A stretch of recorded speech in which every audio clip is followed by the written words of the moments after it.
The sound of war never stops in Ukraine. In the past day, Russian attacks have damaged Ukrainian energy plants as well as striking cities across the country. These videos from the Russian Defense Ministry do not say where they were filmed, but where their barrage landed is clear, such as here in Zaporizhia, or this apartment block in Mykolaiv, or here in Kharkiv, the first aerial bombardment of the city in 2 years. It seems the attack was carried out using a new type of weapon, something between a guided aerial bomb and a missile. It's like a flying bomb.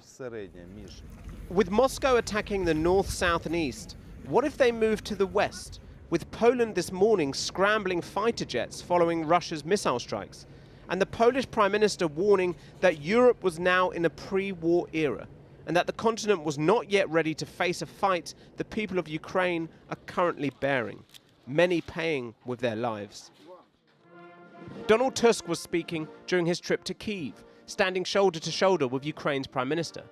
But his language today is perhaps a sign that it's France's Emmanuel Macron who is rubbing off on him. 2 weeks ago, Macron and Tusk met in Berlin, alongside the German Chancellor Olaf Scholz. Macron has said Western nations must not rule out sending troops to Ukraine, and that Europe's future and security was at stake. Tusk and Macron are not alone in warning of the need to spend more on defence. Latvia this week celebrated 20 years of NATO membership, and the Baltic nation recently reintroduced conscription. Alongside its neighbours Estonia and Lithuania, they all exceed the NATO target of spending at least 2% of GDP on defence, a target yet to be met by France or Germany.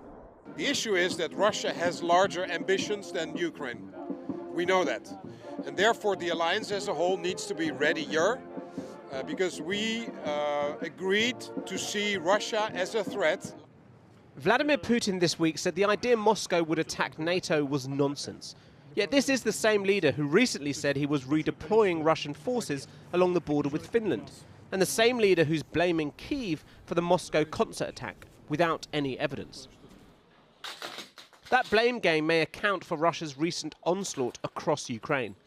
Donald Tusk today called for more urgent aid for Kyiv, saying this was the most critical moment since the end of the Second World War.